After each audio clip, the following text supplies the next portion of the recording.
Se pravi, da v Sloveniji po razvezi večina otrok živi pri materi.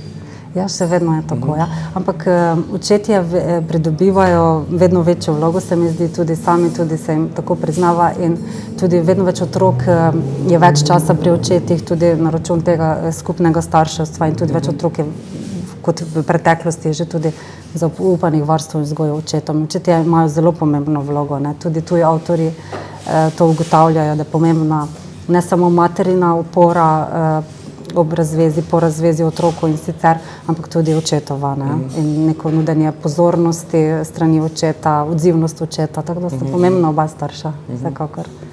Pa rekla si, da se to spreminja počasi, ali? Ja, je trend, da se pač veča vključenost očetov pri vzgoji tudi po razvezi, ne.